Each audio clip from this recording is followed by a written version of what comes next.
بسم اللہ الرحمن الرحیم۔ السلام علیکم پیارے دوستو، میرا نام محمد وقار ایڈوکیٹ ہے۔ تو پیارے دوستو، آج میں آپ کو ریٹس کے بارے بتاؤں گا۔ کانسٹیٹیوشن آف پاکستان کی جو ریٹس ہیں اس کے بارے میں آپ کو بتاؤں گا۔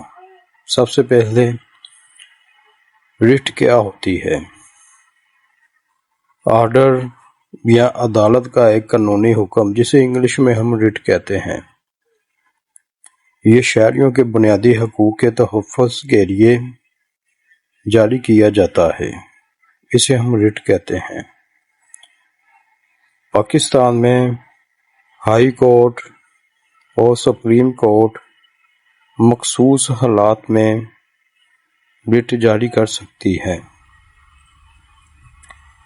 تو ان 5 ریٹ کے نام یہ ہے: number 1 habeas corpus, number 2 mandamus, number 3 prohibition, number 4 certiorari, اور لاسٹ میں ہے نمبر 5 کو وارنٹو۔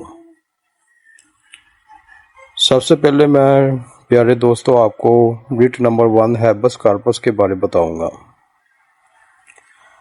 دوستو، اس کا مطلب ہے کہ جسم کو عدالت میں پیش کرو۔ اگر کسی شخص کو غیر قانونی طور پر پولیس نے گرفتار کیا ہو تو عدالت اسے پیش کرنے کا حکم دیتی ہے۔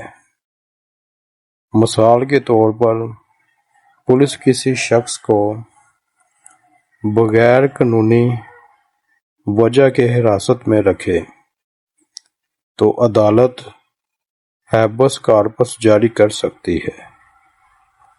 اس کے بعد آ جاتی پیارے دوستو ریٹ نمبر 2 مینڈمس۔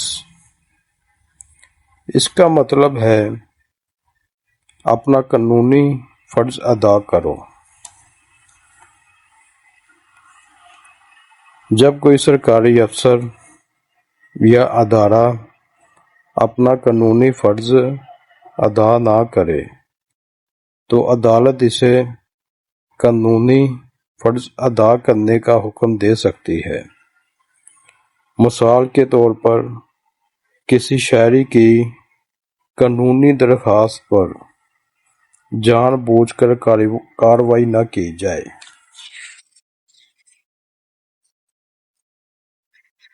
تو ڈیئر فرینڈ، تیسرے نمبر پہ آ جاتی ہے پروہیبشن۔ اس کا مطلب ہے مزید کارروائی سے روکنا۔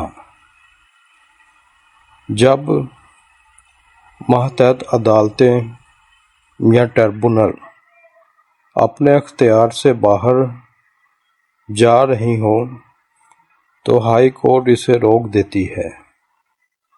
چوتھے نمبر پر آ جاتی ہے سرشراری۔ تو دوستو اس کا مطلب ہے ریکارڈ طلب کرنا۔ اگر ماتحت عدالتوں نے غیر قانونی فیصلہ دیا ہو تو اس صورت میں ہائی کورٹ وہ فیصلہ ختم کرنے کا حکم دے سکتی ہے۔ تو دوستو 5ویں نمبر پہ آ جاتی ہے لاسٹ ریٹ کو وارنٹو۔ اس کا مطلب ہے کس اختیار سے۔ عدالت پوچھتی ہے کہ کوئی شخص کسی سرکاری عہدے پر کس قانونی اختیار سے بیٹھا ہے۔ مثال کے طور پر اگر کوئی شخص قانونی اہلیت کے بغیر کسی سرکاری عہدے پر ہو تو پیارے دوستو آج میں آپ کو کانسٹیٹیوشن آف پاکستان کی 5 ریٹ کا سمپل سا کنسیپٹ دیا ہے۔ تو اگر میری ویڈیو پسند آئی تو میری ویڈیو کو لائک کرنا اور میری ویڈیو کو اپنے دوستوں کے ساتھ شیئر کرنا اور میرے چینل سیکشن سمجھو کو سبسکرائب کرنا۔ اللہ حافظ۔